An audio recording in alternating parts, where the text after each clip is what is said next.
In this lesson, we'll be learning about V-Ray two-sided material or translucent two-sided material, which is a very interesting and useful material, and basically it makes the material translucent and allows the light to pass through it.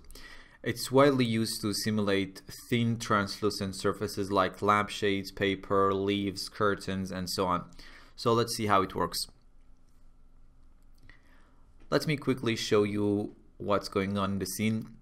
The only source of light that we have right now is the environment, and V-Ray's sun is turned off, as you can see. But I have decreased the sun's height so the environment wouldn't be very bright.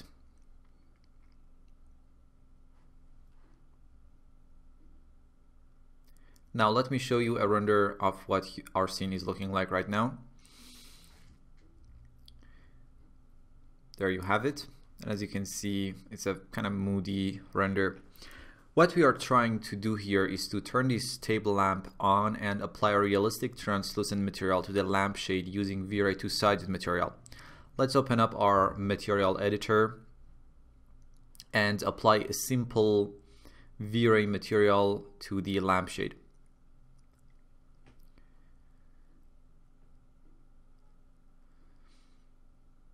And let's set the diffuse color to something like 200 for the value, obviously. Very light gray. And if I close the material editor, we have a V-Ray sphere light with the multiplier set to 2 in the watts units, and it has a warm color. Also, it's located in the center of our lampshade. You can check out the position of the lamp in different views.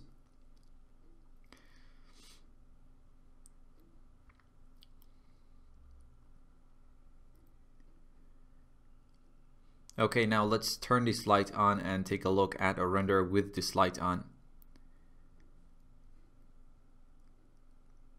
As you can see, if you just ignore the artifacts the mesh itself causes, the light cannot pass through the object because the material that we have applied to the lampshade is not translucent. Now let's go to our material editor again and add a V-Ray two-sided material to the active view.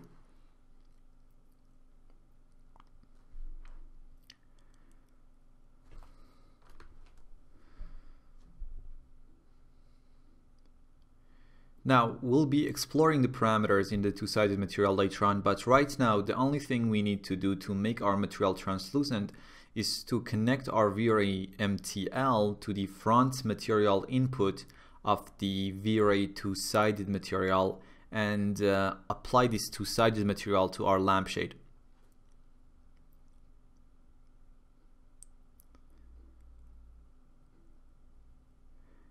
Now let's see how the render will look like this time. Now we clearly see the light passing through the shade, and without doing anything else, we have this beautiful translucent lampshade material.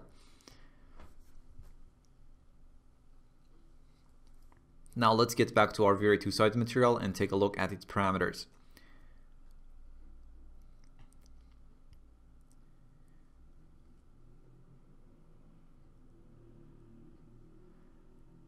First, we have front material, and this is where you connect your main material, and it is going to be used for the front side polygons of your mesh.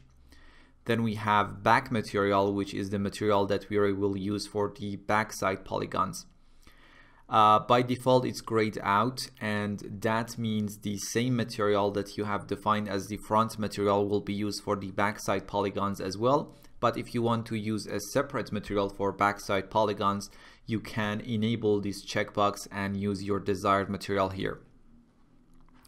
But for the majority of times, you probably want the same material for both sides. Next, we have translucency, and by default it's set to gray.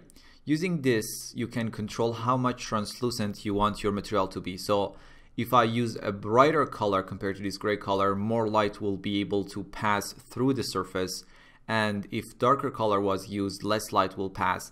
Now let's take a look at a few renders with different translucency colors.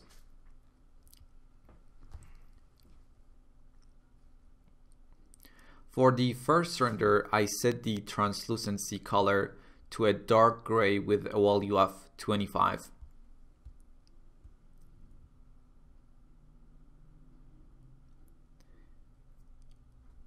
For the second render, translucency color was set to medium gray with the value of 128.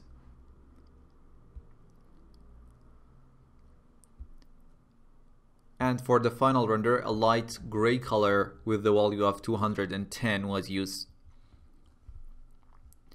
As it is obvious, by making the translucency color lighter, we increase the translucency of our material each time. Now let's set the translucency color back to its default medium gray. The good thing is we can use a texture to control the translucency color. So let's click on this texture slot and choose bitmap and load fabric curtain bump.png.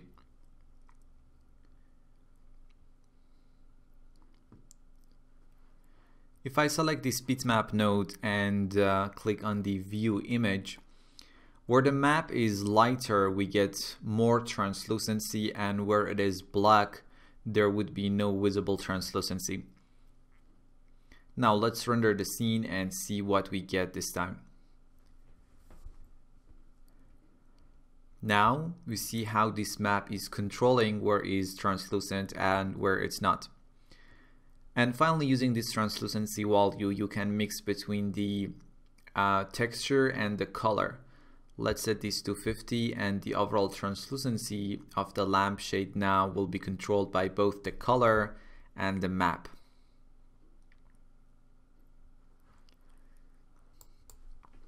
So at 100% we only using the texture, at 0 we only using the color, and when it's set to 50 obviously we are using a mixture of the two.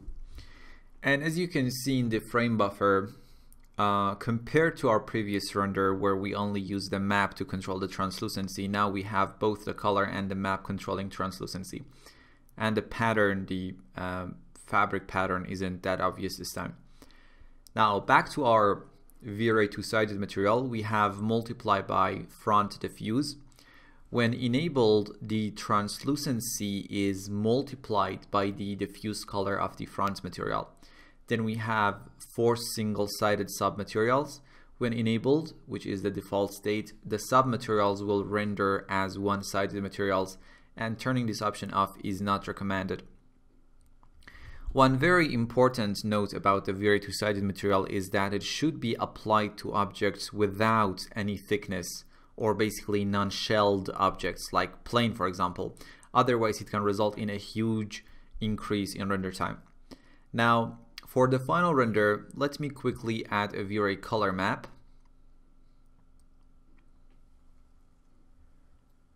And set its value to 200. And this is the color that we currently defined as our diffuse color in our material also. Now copy this V-Ray color and change its color to 229 for red, 203 for green, and 166 for blue.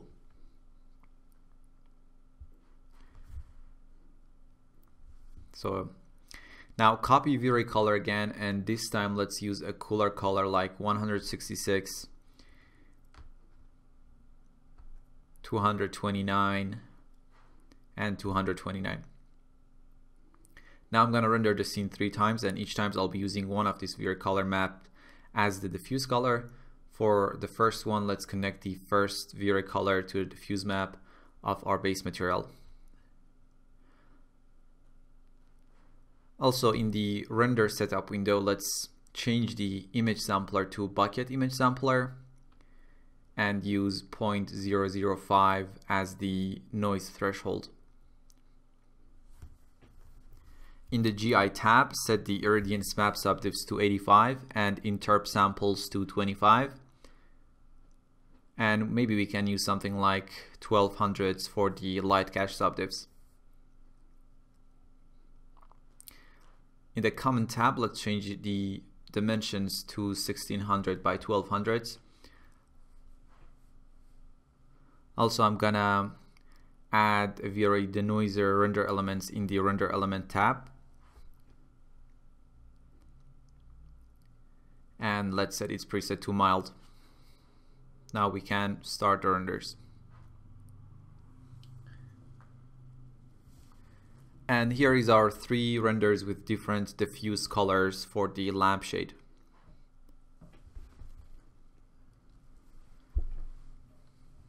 We can also check out the denoiser passes as well.